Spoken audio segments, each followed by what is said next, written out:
살아계신 하나님 감사합니다.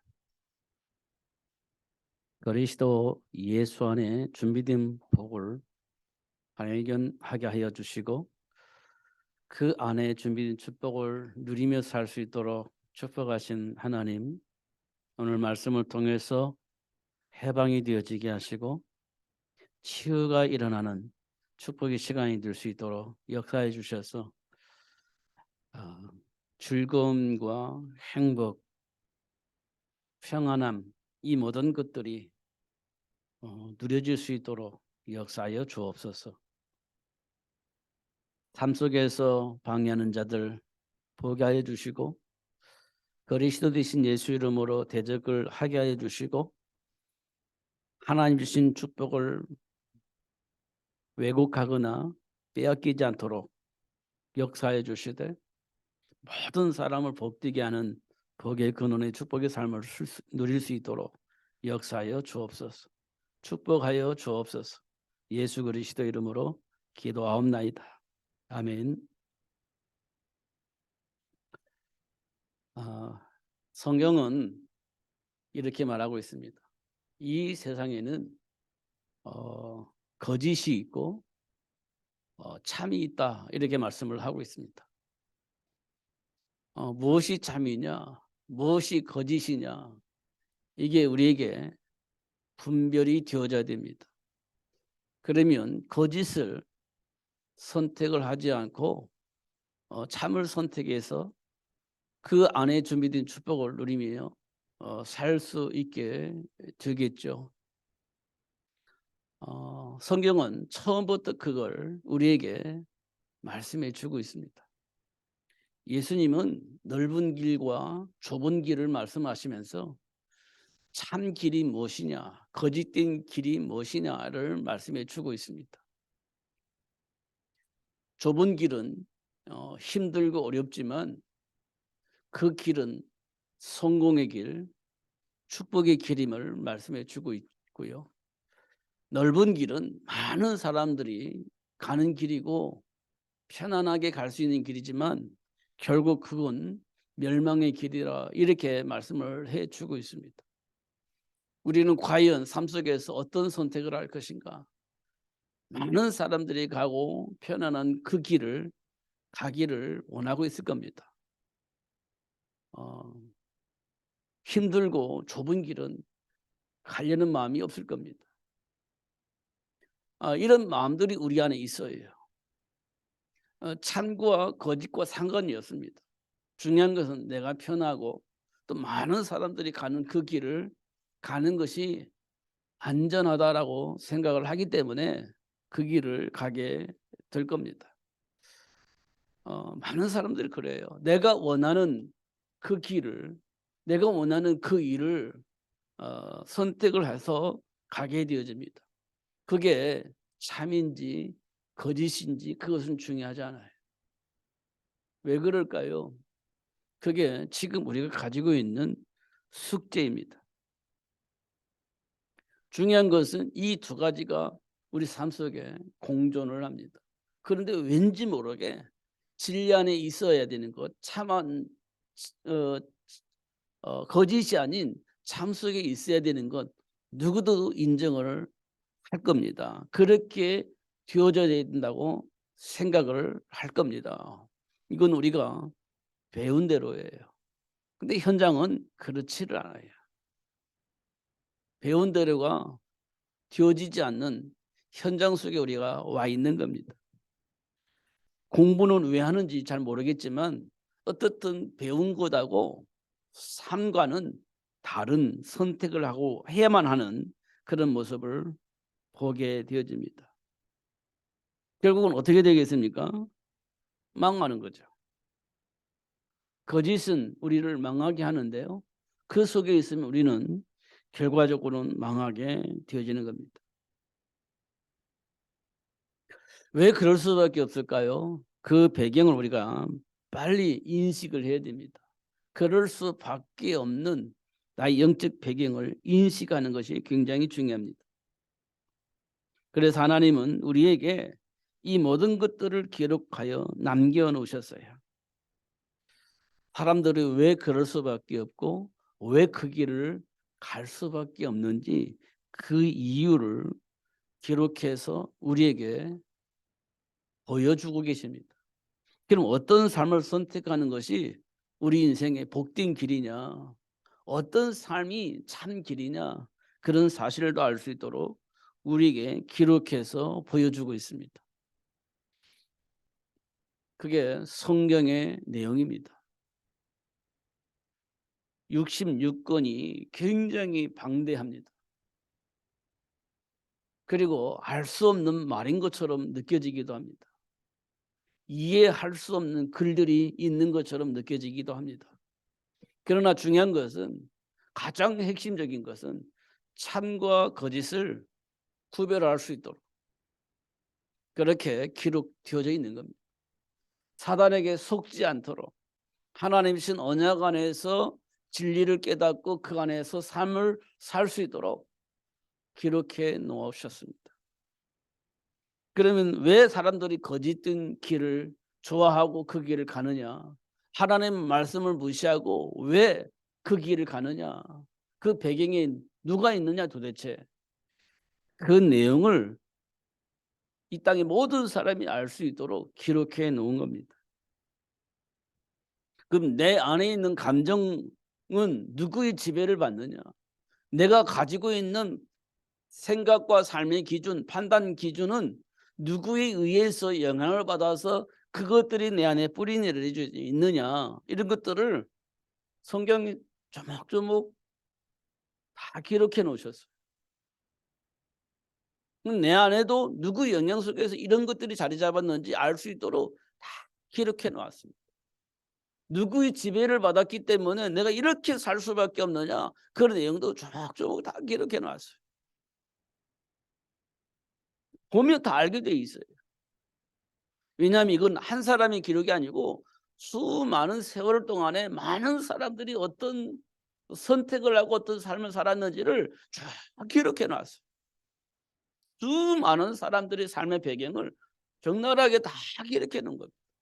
하나님의 백성들마저도 어떤 영향 속에서 어떤 반응을 하고 또 하나님의 영향 속에서 어떤 복을 받아서 치유되어지고 회복되어지게 하셨는지 이런 걸 조목조목 다 기록해 놓은 겁니다. 그런 영향 속에 우리가 와 있어요. 그걸 우리는 분명한 선택을 할 수 있게 되어져 있죠. 하나님의 말씀을 통해서 보면 뭐가 잘못됐는지, 어떤 것이 잘못됐는지, 왜 이런 감정이 내게 와 있는지, 나는 왜 이런 행동과 이런 말을 할 수밖에 없는지, 그 배경이 무엇인지 다 알 수 있도록 기록해 놓은 겁니다. 안 믿으면 몰라도 믿으면 알 수가 있어요. 사단의 속임수, 이건 분명히 내 안에서 확인을 해야 됩니다. 내 안에서 확인할 수 있도록 하나님 역사를 하고 계시는 겁니다. 하나님 우리를 어떻게 창조하셨죠? 그 모든 사단의 세력을 정복하고 다스릴 수 있는 신부가 권세를 주시고 그 축복을 누리라고 말씀을 하고 계시는 겁니다. 근데 왜 우리는 한계를 만날까요? 왜 우리는 못한다라고 불신앙적인 말을 할 수밖에 없을까요? 그 배경이 무엇이 있기 때문에, 어떤 영향을 입었기 때문에 그런 말을 할 수밖에 없었을까요? 성경은 이력을 말해주고 있는 겁니다. 근데 그 영향이 지금 우리에게 그대로 와 있습니다. 안 된다, 못한다, 이건 아니야, 저건 맞아, 이렇게 할 수밖에 없는데 그 기준이 어디서부터 왔느냐는 겁니다. 성경은 그걸 조목조목 말씀해 주고 있습니다. 그리고 그 문제의 배경과 그 문제를 해결할 수 있는 방법도 알 수 있도록, 그리고 하나님 준비한 축복을 마음껏 누릴 수 있도록 다 기록해 놓으셨어요. 성경을 통해서 우리는 답을 얻어야 돼요. 성경을 통해서 우리는 판단을 해야 돼요. 그렇지 않으면 우리가 하나님과 함께하는 삶을 살 수가 없어요. 사실은 하나님과 함께하는 삶이라고 말할 수가 없죠. 성경을 통해서 분명히 말씀해 주고 있는데 그 말씀을 거부하고 다른 선택을 한다면 하나님과 함께하는 삶을 산다고 말할 수가 없죠. 성경은 그걸 말해주고 있습니다. 그래서 하나님이 원하는 자들에게는 그 이유를 알게 하고 돌이켜서 하나님과 함께하는 삶을 살 수 있도록 역사하신다는 것을 우리에게 보여주고 있습니다. 결국 우리가 해결할 수 없는 것처럼 보이고 해결할 수 없는 삶의 문제를 만났다는 것은, 중요한 것은 하나님과 함께할 이유를 발견할 수 있는, 응답을 받을 수 있는 최고의 축복의 시간이라는 것을 확인할 수 있습니다. 하나님과 함께하는 삶을 누릴 수 없도록 내 안에 이미 뿌리 내려져 있는 것들이 무엇인지를 알 수 있는, 그리고 그거를 넘어서서 준비된 축복을 누릴 수 있도록 축복하셨던 그 하나님의 축복을 볼 수 있는 그런 시간임을 확인할 수 있습니다. 그래서 하나님이 우리와 함께 계신다는 사실을 인정할 수밖에 없는 그런 축복의 문이라는 사실을 확인할 수 있어요. 우리가 착각을 하면 결국 그 문제 때문에 우리가 무너지는 것을 확인할 수 있습니다. 왜냐하면 감정 속에 오해하고 있기 때문에 그 문제를 일으킨 환경이나 사람을 원망하게 되어집니다. 그러면 돌이킬 수가 없어요. 하나님의 말씀 속에서 보면 돌이킬 수 있는 교회이고 하나님 준비한 축복을 누릴 수 있는 교회인데, 핑계를 대면 그게 안 되는 겁니다. 원망을 하면 그게 안 되는 거예요. 볼 수가 없어요. 그러면 세상 사람들이 말하는 것처럼 운명과 팔자 속에서 살 수밖에 없습니다. 이 말은 저주 속에서 산다는 얘기입니다. 결국 실패하며 멸망할 수밖에 없는, 망할 수밖에 없는 삶을 살게 된다는 거예요. 하나님의 말씀을 통해서 나의 정체성을 확인하는 것이 매우 중요한 겁니다. 그러면 세계를 복음화할 수 있도록 하시는 하나님의 역사 속에서 준비된 축복을 누리면서 살 수 있는 축복의 문이 열려지게 되어집니다. 창세기 3장에서 아담과 하와가 선악과를 따먹잖아요. 이 선악과 따먹은 것은 하나님의 말씀을 불신앙하고 하나님의 말씀을 거역하여서 선악과를 따먹었다는 거예요. 선악과 따먹었다는 게 중요한 게 아니고 하나님의 말씀을 무시하고 하나님의 말씀을 거역하여 선악과를 따먹었다는 겁니다. 그럼 아담과 하와가 임의대로 선악과를 따먹었느냐? 그렇지 않아요. 선악과를 따먹을 수밖에 없도록 영향을 입힌 자가 있습니다. 보이지 않게 영향을 입히는 자가 있어요. 그게 창세기 3장 사건입니다. 그걸 옛뱀이 표현했어요. 옛뱀. 마귀라고도 하고 사단이라고도 하는 옛뱀. 그게 아담과 하와에게 영향을 입혀서 아담과 하와가 하나님의 말씀을 무시하고 선악과를 따먹는 사건입니다. 그게 창세기 3장 사건이에요. 우리는 임의대로 막 뭘 하는 것 같고 임의대로 뭘 선택을 하고 이렇게 하는 것처럼 보이지만 그럴 수밖에 없도록 누군가에게 나에게 영향을 입히는 자가 있는 겁니다. 그게 옛뱀, 마귀라고 하는 존재입니다. 그게 나에게 영향을 입혀서 나도 모르게 그렇게 판단하고 그걸 결정을 하는 겁니다. 그걸 어떻게 알아요? 성경에 기록되어 있어요. 사울 왕이 다윗을 죽이려고 하잖아요. 왜 그랬을까요? 귀신이 그렇게 시킨 겁니다. 그래서 다윗을 죽이려고 하죠. 왜요? 사울 왕이 임의대로 한 게 아닙니다. 마귀가 그렇게 시킨 겁니다. 마귀가 시키는 대로 하다 보니까 다윗을 죽이려고 했던 거죠. 군사를 푸는 거죠. 그 다윗은 도망 다녀야 되는 거예요. 그런 일들이 벌어지는 겁니다. 그 배후에 누가 있냐? 악한 사울이 아닙니다. 악한 사울을 만든 자가 있습니다. 사탄이라는 겁니다. 그럼 우리에게도 그런 일들이 일어나겠죠. 임의대로요? 아니면 내가 가지고 있는 어떤 삶의 철학이나 인연 때문에요? 그렇지 않아요. 그걸 통해서 그렇게 발악을 하도록 하는 존재가 있습니다. 그게 마귀라고 하는 존재입니다. 그 소리를 들으면 우리는 늘 뭐합니까? 원망합니다. 그 소리를 들으면 우리는 뭐합니까? 늘 핑계를 댑니다. 그럼 그 속에서 우리가 벗어날 수 있냐? 못 벗어나요. 내가 고통당한 것은 상대방 때문에, 내가 고통을 당하는 건 어떤 환경 때문에라고 생각을 하기 때문에 못 벗어나요. 벗어날 수가 없습니다. 그럼 그렇게 살아야 되는 거예요. 그 속에서 살아야 되는 겁니다. 그러면서 열받는 거죠. 그걸 모르는 스트레스라고 합니다. 만병의 근원 스트레스. 왜 그러죠? 몰라서 그래요. 그럴 수밖에 없는 상황을 만들어 놓고 나를 공격하는 사단을 모르니 원망하고 불평하면서 그 속에서 살면서 스트레스 받으면서 사는 거예요. 그 배에 누가 있다고요? 마귀가 있는 거예요. 그게 창세기 3장 사건이에요. 이 문제를 해결할 수 있도록 하나님 우리를 창조하신 겁니다. 그러니까 삶 속에 있는 문제를 만나고 그로 인하여서 반응하는 나의 모습을 볼 때 창세기 3장 문제가 이런 거였구나. 하나님이 나를 부르신 이유가 이런 거였구나. 하나님이 나에게 맡긴 삶의 이유가 사명이 이런 거였구나라는 것들을 응답으로 깨달을 수 있는, 응답으로 받아 누릴 수 있는, 치유되고 회복될 수 있는 문인 것을 확인할 수 있습니다.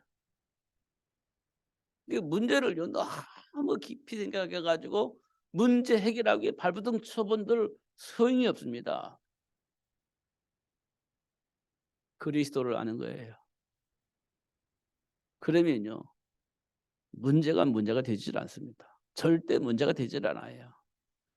증인이 되어지는 축복의 시간이 되는 겁니다. 그 문제가 나에게 너무 고통스러웠는데 알고 보니까 증인이 되어지게 하시는 분이에요. 하나님께서 그렇게 하신 겁니다. 땅끝까지 이르러 내 증인이 되리라. 문제가 없으면 그리스도 증인이 될 수가 없어요. 한계를 못 느끼면 증인이 될 수가 없어요.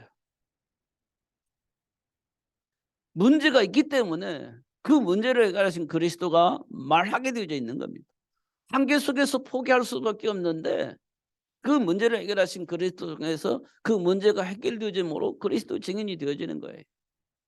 골리앗 앞에 있을 때 이스라엘 군인들은요 한계를 느끼고 아무것도 할 수가 없어요. 최고 위기 속에 빠져 있는 거죠. 그때 다윗이 나가서 그 골리앗을 이겼습니다. 그렇기 때문에 살아계신 하나님이 드러나는 거예요. 최고 위기가 무슨 일이냐? 증인이 될 수 있는 길이다. 증인이 될 수 있는 문이다. 이렇게 말씀을 해주고 있는 겁니다.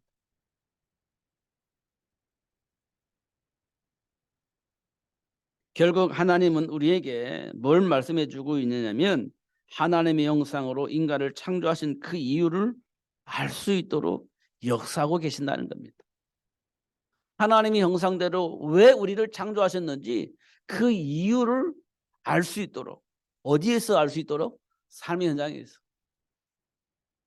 이 장소에서도 알고 아는 것도 중요하지만 더 중요한 것은 삶이 그 현장에서 위기를 만났을 때 한계를 만나서 어떻게 해야 될지 알지 못하고 방황할 수밖에 없는 그 상황이 왔을 때 하나님 너를 왜 부르셨느냐? 너를 왜 하나님께서 창조하셨느냐? 그 이유를 알 수 있는 시간이라는 겁니다. 현장에서 만난 문제로 문제 원인을 알도록 역사하십니다. 그 문제 원인이 뭐냐? 그걸 알게 하시는 겁니다.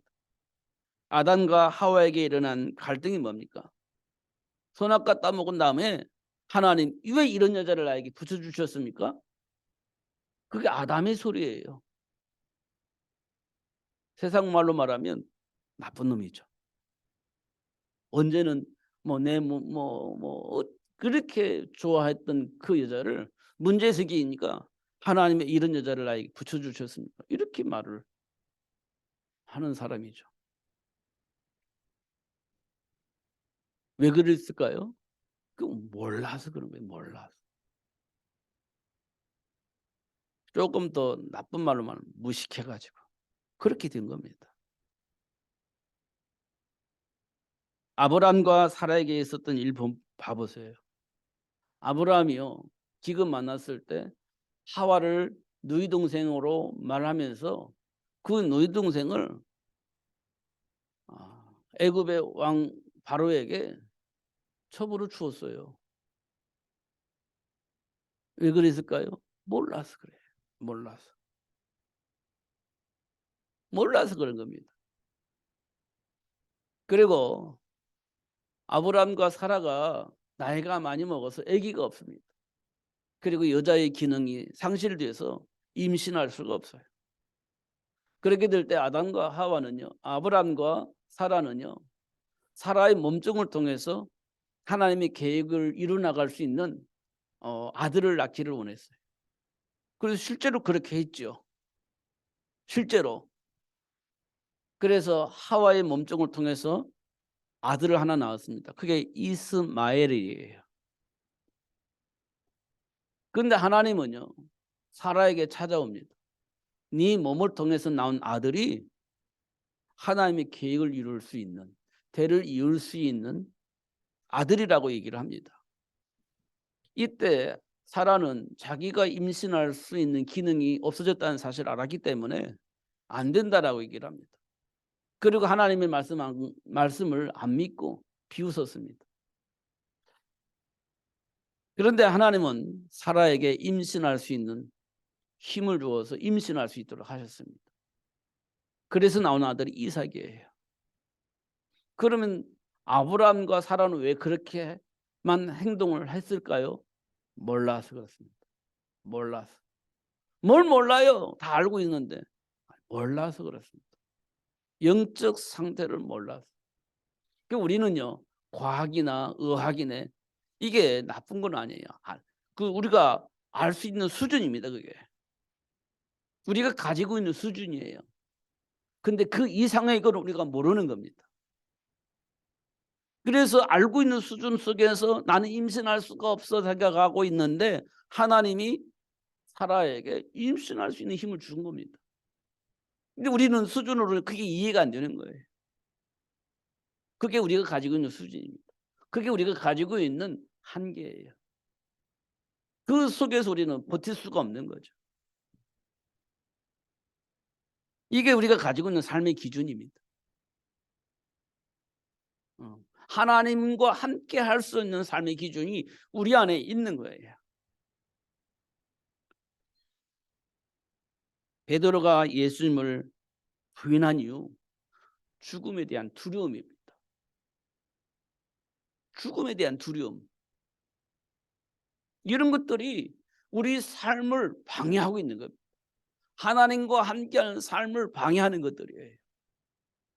이게 우리 안에 이미 뿌리내리고 각인되어 있습니다. 이것 때문에 우리가 아무것도 할 수가 없어요. 이런 것들을 삶 속에서 만난 문제를 통해서 알 수 있게 하는 겁니다. 그럼 내게 있는 문제 원인이 뭐예요? 하나님의 말씀을 안 믿는 거예요. 그게 삶 속에 일어나는 문제의 원인입니다. 그걸 알게 하고 계시는 겁니다. 인간에게 있는 삶의 한계의 원인을 알도록 역사합니다. 사단에게 속아 하나님을 떠나면서부터 한계가 오게 된 겁니다. 사망의 세를 가진 마귀에게 장악됨으로 삶의 한계가 와 있게 되어져 있습니다. 하나님 준 축복을 누릴 수가 없게 되어져서 결국 삶의 한계가 오게 되어집니다. 하나님이 주신 축복 속에서는 모든 걸 분별하여서 하나님 주신 축복을 마음껏 누리며 살 수 있게 되어지는데 하나님을 떠나면서부터 그 모든 축복들이 차단되어집니다. 한계가 오는 거죠. 더더군다나 사망의 세를 가지고 있는 마귀가 공격해 올 때 어쩔 수 없이 마귀에게 굴복할 수밖에 없는 겁니다. 그게 삶의 한계입니다. 이 한계를 알 수 있도록 그렇게 역사를 하십니다.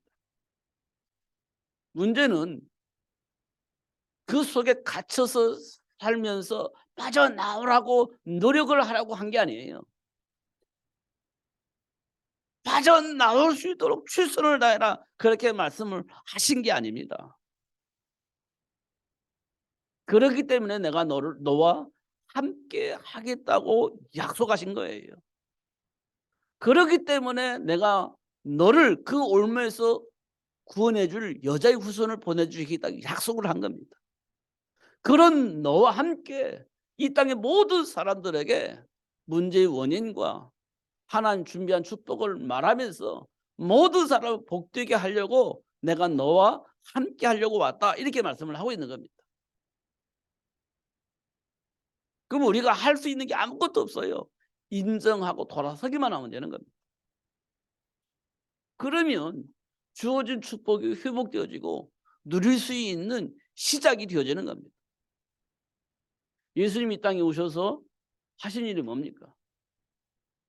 내가 이 땅에 온 것은 자기 백성을 저들의 죄에서 구원하려고 왔다. 이렇게 얘기를 하고 있는 겁니다. 우리 보고 막 열심히 해라, 노력을 해라. 그렇게 하게 하려고 온 게 아니고 그들의 죄에서 구원하려고 하나님 자녀 신분 권세를 회복해 주시려고 이 땅에 내가 왔다. 이렇게 말씀을 하고 있는 겁니다. 이 말은 이미 주어진 복이 우리에게 와 있다는 겁니다. 누리면 되는 주어진 복이 와 있다는 거예요. 그리스도 안에 있으면 모든 것을 할 수 있는 거죠. 오늘 본문에 내게 능력 주시는 전에서 내가 모든 것을 할 수 있다. 한계가 없다는 겁니다. 한계가. 우리는 수준 따라서 한계를 느낄 수 있잖아요. 근데 예수 안에 있으면 한계가 없다는 겁니다. 모든 걸 할 수 있다는 거예요. 예수님이 나와 함께 계셔서 나에게 역사하신다면 뭐 불가능이 없죠. 이렇게 말씀을 해주고 있는 겁니다.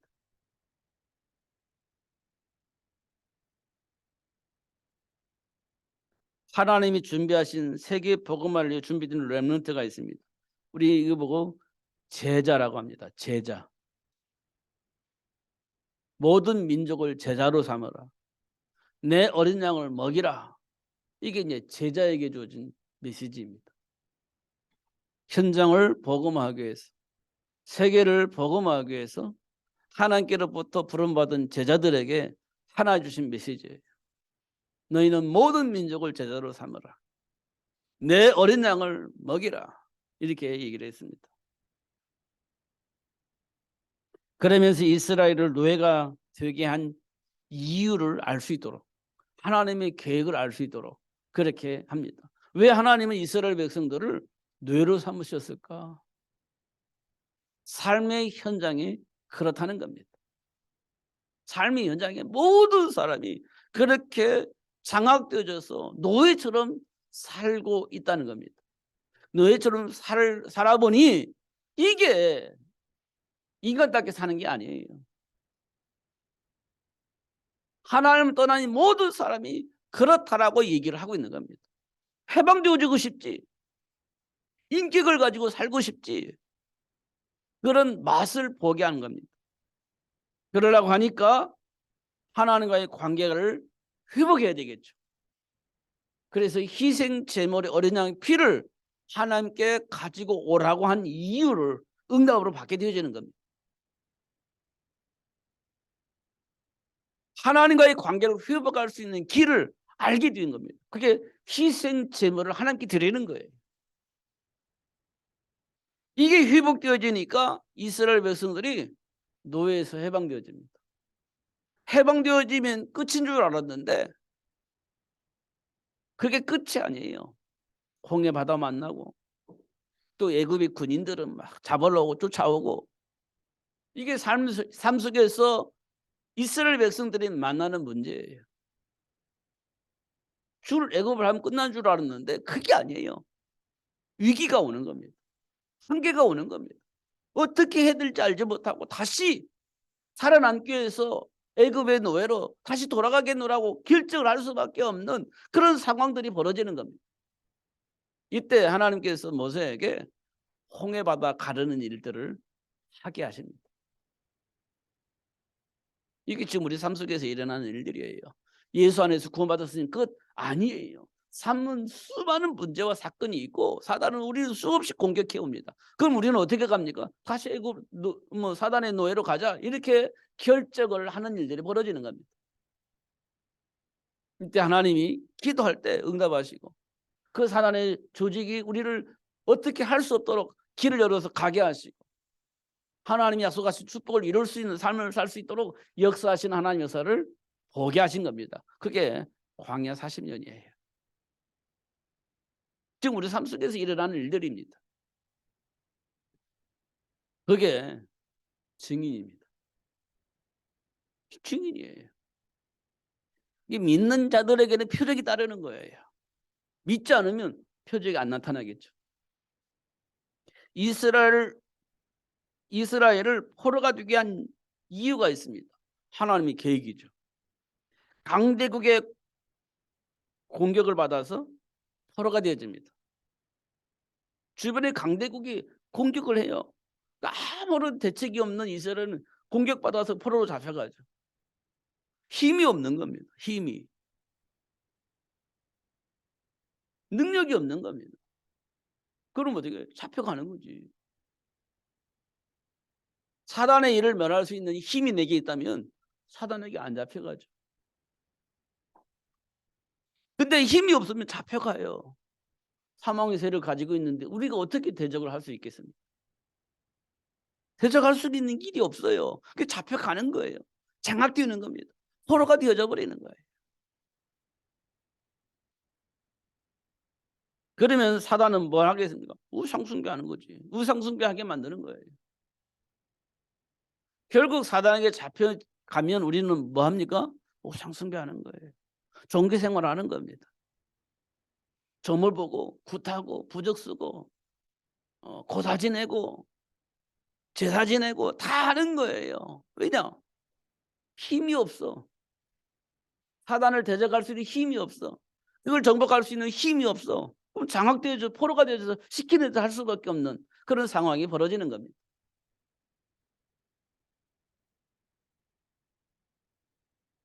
이때 다니엘과 세 친구들이 우상을 거부하게 만든 우상을 거부해요. 그게 이제 싸워 이길 수 있는 힘을 가지고 있기 때문에 그 비밀을 가지고 있기 때문에 싸우는 거죠. 그리스도 안에 있는 힘이 마귀를 이길 수 있는 힘이 되는 겁니다. 하나님의 신 언약이 그 사단을 이길 수 있는 힘이 되는 겁니다. 그러니까 사단이 그렇게 공격해 올 때 싸우는 거지.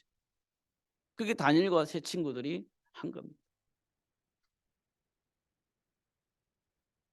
그러니까 어떻게 해요? 살아계신 하나님이 어떤 분이신지 온 천하 모든 사람들이 알 수 있는 일들이 벌어집니다. 그게 뭐냐면 사자굴 속에서 살아남아요.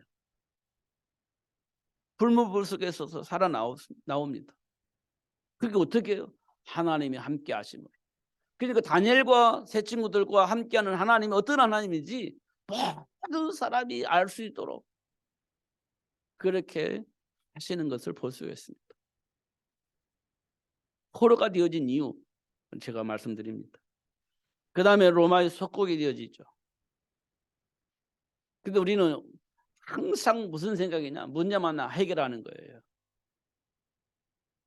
항상 해결하는 거예요. 내가 원하는 것이 회복되어지는 것이 우리가 가지고 있는 생각의 기준입니다. 로마의 속국이 됐을 때 이스라엘 백성들도 로마의 속국에서 빨리 해방되는 것이 우리 소원이었어요. 부활하신 예수님 만났을 때 우리가 언제쯤이면 로마의 속국에서 헤어나오겠습니까?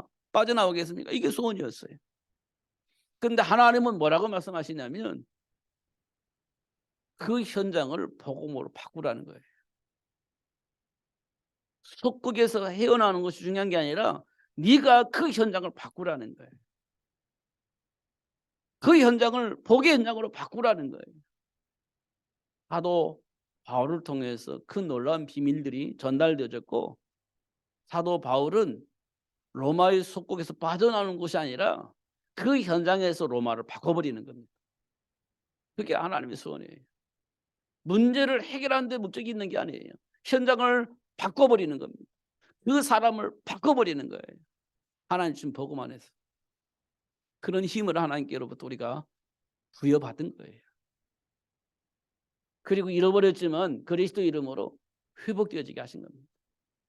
그 복을 누리면 되겠죠. 근데 왜 안 될까요?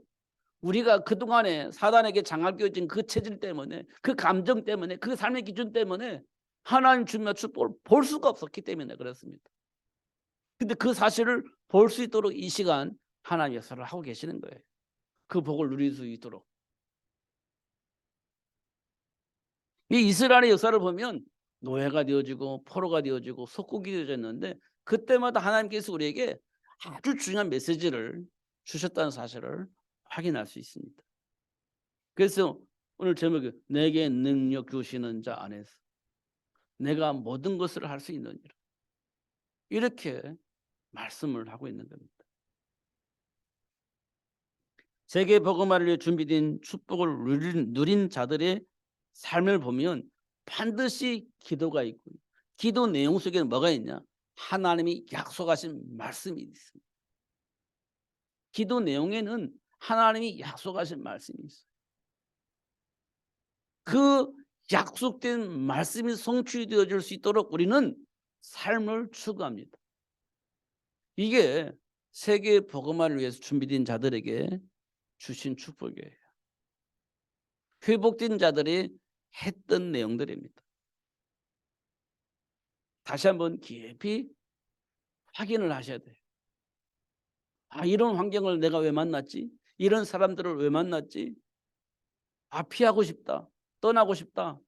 이렇게 생각할 수 있겠지만 하나님은 그렇게 생각하지 않습니다. 그렇기 때문에 내가 너를 복음 안에서 치유하고 회복했고, 이 복을 이 현장에 필요하기 때문에 내가 너를 이곳에 파송했어라고 얘기를 하고 있는 겁니다. 요셉이 노예로 갔을 때 파송되어진 겁니다. 누명 속 감옥에 갔을 때 파송된 겁니다. 애굽의 종료가 됐을 때 파송된 거예요. 하나님의 계획을 이루기 위해서. 그렇게 말씀하고 있지 않습니까? 그러면 우리도 똑같이 그렇게 하나님이 하신다는 겁니다. 그 인정을 해야 돼요. 아, 힘들어서 못 해 먹겠습니다. 이렇게 하면 우리가 하나님의 계획 속에 있을 수가 없어요. 하나님과 함께한 삶을 누릴 수가 없습니다. 확인을 꼭 하셔야 됩니다. 그리스도 안에 있는 축복을 꼭 확인하셔야 돼요. 그래야 누릴 수 있습니다. 하나님이 주신 언약을 응답으로 받은 자의 기도는 아브라함과 요셉이 뭐였죠? 기도했습니다. 출애굽을 위한 모세를 준비하는 겁니다. 출애굽을 위한 모세를 준비하는 거예요. 하나님께로부터 받은 응답이 그거였습니다. 그러니까 아브라함과 요셉은요, 하나님의 계획을 이룰 수 있는 모세를 준비하는 것이 삶의 시간표 속에서 오는 응답이었습니다. 준비했습니다. 위기가 왔을 때 어쩔 수 없이 하나님께 맡겨야만 되는 상황이 오죠. 그래서 갈대 상자를 만들어서 달강이 띄우죠. 근데 하나님 어떻게 하셨어요? 애굽의 공주를 통해서 모세가 가장 안전한 곳으로 보호받게 되고 마음껏 그리스도 안에 있는 축복을 말하고 양육할 수 있는 축복의 시간표를 만나는 겁니다. 그게 모세가 요게베스를 통해서 마음껏 복음 안에서 준비하고 양육해서 양육할 수 있는 시간표를 딱 준비하신 거죠. 감당할 수가 없어서 나일강에 보냈는데 하나님은 가장 안전하게 보장된 축복 속에서 양육할 수 있는 축복의 시간표를 만들어내는 것을 우리가 확인할 수 있습니다. 그렇죠? 우리는 그냥 선입견 때문에 포기해버리고 버려버리는데 아니에요. 하나님께 맡기는 겁니다. 그러면 하나님께서 문을 열어주신다는 겁니다. 엘가나와 한나가 아들이 없어서 기도하잖아요. 술 취한 사람처럼 제정신이 아닌 것처럼 기도했습니다. 그게 아들이 없으면 나는 안 됩니다라고 하는 한계 속에 와 있었기 때문에 그래요. 근데 하나님께서 한나에게 응답하시죠. 아들을 낳으면 어떨 건데? 대이웃는 거 그거 왜 없어요? 너희들이 기도하는 그 기도가 응답된다면 너는 뭐 할 건데? 뭐 그거 외에 뭐 우리가 뭐 기대하는 게 없습니다. 그거 외에 내게 원하는 게 없어요. 그러면 네가 나한테 기도하는 내용이 뭐야? 세상 사람들 다 아는 건데. 하나님과의 소통이 중요하다는 사실을 알게 된 겁니다. 하나님과의 소통이 안 되어지니까 지금 내가 내 중심이고 내 가문 중심이고 내 자식 중심으로 이렇게 했던 내용들이 이제 드러나는 겁니다. 하나님과의 소통이 안 되니까 하나님 뭘 원하시는지를 모르니까 오직 나만을 위해서 내게 있는 문제만을 위해서 내 자식만을 위해서 우리 가문만을 위해서 기도하고 있었던 내용입니다. 이때 하나님께서 한나에게 알려줍니다. 하나님과 소통할 수 있는 예배. 하나님이 뭘 원하는지를 백성들에게 전해줄 수 있는 그 사람이 이 땅에 필요하다는 사실을 알게 된 겁니다. 그 하나님께서 기도했죠. 알겠습니다. 그래서 한나가 사무엘을 낳아요. 사무엘을 하나님께 드립니다. 하나님이 사무엘의 말을 땅에 떨어지지 않도록 다 성취되어지게 하십니다. 하나님의 계획이 이루어지도록 하시는 하나님의 역사를 보는 거예요.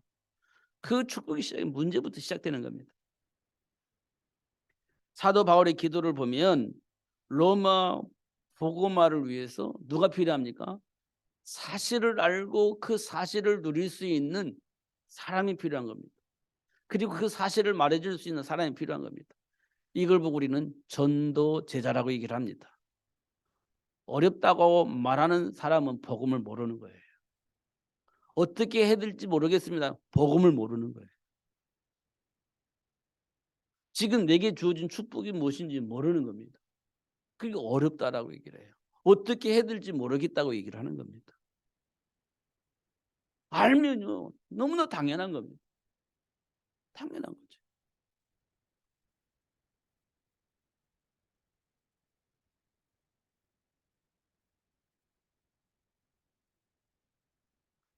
어떤 사람이 이런 내용의 말을 했더라고요. 연예인 것 같은데요. 가수인지 잘 모르겠습니다만 자기는 동성애자였다는 거예요. 동성애자. 그거 이제 드러내놓고 말을 한 거예요. 난 동성애자라고. 근데 이분이 예수를 만났어요. 예수를 만났어요.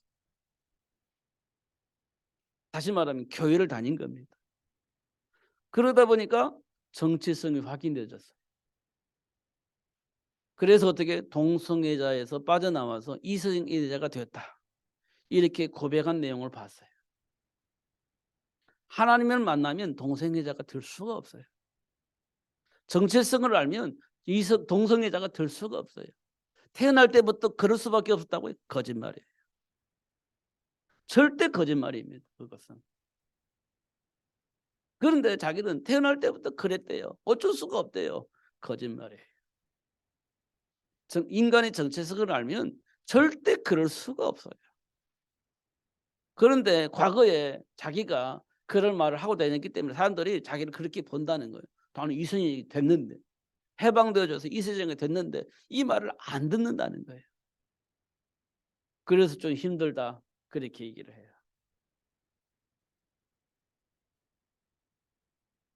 알면 정상으로 돌아옵니다. 누구든지 상관없어요. 정상으로 돌아옵니다. 그게 하나님이 우리에게 주신 정체성입니다. 누구든지 방해하는 자가 없으면 방해하는 자가 나에게 방해할 수가 없으면 누구든지 다 정상으로 돌아오게 되어 있습니다. 그럼 누가 해야 됩니까? 그걸? 우리가 그 일을 해야 되는 거예요. 강한 자를 결박하면서 그들을 도와줘야 돼요. 정체성을 회복할 수 있도록 도와줘야 돼요. 그게 사실이잖아요. 그걸 보고 우리는 전도 제자라고 얘기를 합니다. 이거는요, 어떻게 해야 되는지 모른다, 아니에요. 힘들다, 말이 안 되는 거예요. 알면 당연히 하는 겁니다. 당연히 되어지는 겁니다. 그래서 사도 바울이 이 사실을 알으니까 이 로마를 바꿔야 되겠다. 전도 제자를 만들어서 파송해서 현장을 완전히 복음으로 회복시켜 나가는 겁니다. 250년 만에 그게 완성되셨어요. 되어지는 거죠. 현장에서 만난 문제는 이유 있는 시간표다. 이유가 있어요. 그 문제를 만난 것은 이유가 있습니다. 나를 치유하거나 현장에 복음을 말할 수 있는 기회로 하나님께서 우리에게 주시는 시간표입니다. 나를 보고 치유받을 수 있는 시간, 현장에 그리스도 증인 될 수 있는 축복의 시간, 그런 시간일 겁니다. 한계를 만났다면 그게 이유 있는 시간표예요. 출애굽을 위해 부름을 받은 모세가요, 불신 속에 있습니다.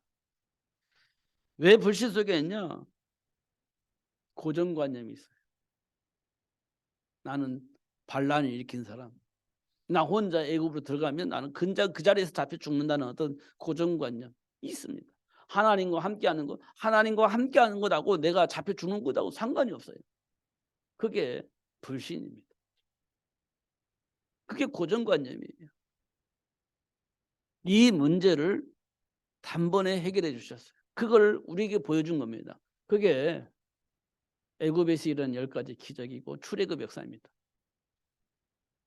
하나님과 함께하는 자에게 주어진 축복이에요. 그걸 알려준 겁니다. 그게 출애굽기 역사예요. 할 수 없는 것 같은데 되어지게 하시는 하나님, 감당할 수 없을 것 같은데 감당케 하시는 하나님 역사를 보게 하신 겁니다. 그게 출애굽기 역사예요. 사람 나는 업으로 부름을 받은 베드로에는 뭐가 있어요? 죽음에 대한 두려움이 있습니다. 그럼 아무것도 할 수가 없는 거지. 할 수 있는 게 아무것도 없어요. 죽음에 대한 한계가 왔는데 할 수 있는 게 뭐가 있어요? 아무것도 없지. 그러니까 살기 위해서 예수님을 배신할 수밖에 없어요. 살아야 되니까. 그게 죽음에 대한 두려움입니다. 그래서 그런 선택할 수밖에 없죠. 우리 인생이 그렇습니다. 한계를 만나면 실패에 대한 두려움, 죽음에 대한 두려움, 뭔가 모르게 두려움이 있기 때문에 다른 선택을 하는 겁니다. 그럴 수밖에 없는 배경이 우리에게 있는 거예요. 그걸 우리에게 말씀해 주고 있습니다. 그걸 뛰어넘을 수 있도록 베드로를 통해서 우리에게 말씀해 주고 있는 겁니다. 준비된 축복을 알 수 있도록, 그래서 사명을 회복할 수 있도록 내 어린 양을 먹이라. 그렇죠. 당연하지. 모든 민족을 제자로 삼으라. 온 천하 다니며 만민에게 이 복음을 증거해라. 예수님이 오신 이유입니다. 하나님이 우리를 부르신 이유예요. 근데 현장에는요, 그 말이 무슨 말인지 알아듣겠는데 현장에 위기가 오니까 이게 안 되는 거예요. 그래서 위기 만났을 때, 한계 만났을 때 이 메시지를 통해서 우리를 치유하고 회복시켜 주시는 하나님의 역사를 볼 수가 있게 되어집니다. 결국 하나님은 이 땅의 모든 민족이 이 복음을 듣게 될 것이고 땅끝까지 모든 사람들이 이 복음이 들을 수 있도록 증거가 되어지게 될 것입니다. 그래서 마태복음 24장에 보니까 이 복음이 증거되어진 이후에 예수님이 이 땅에 오실 겁니다. 그 시간표 속에 지금 우리가 살고 있는 겁니다. 근데 이게 과연 할 수 있을까요? 사도 바울이 이렇게 말합니다. 내게 능력 주시는 자 안에서 내가 모든 것을 할 수 있느니라. 하나님이 저와 여러분에게 준 축복입니다. 언약 붙잡고 다시 한번 도전하시는 여러분 되시기를 예수님으로 축복합니다. 기도하겠습니다. 하나님 아버지 감사합니다. 최고의 복을 주셔서 감사하고 알게 해주셔서 감사합니다. 누리며 살 수 있도록 성령으로 충만하게 하여 주옵소서. 예수 그리스도 이름으로 기도하옵나이다. 아멘.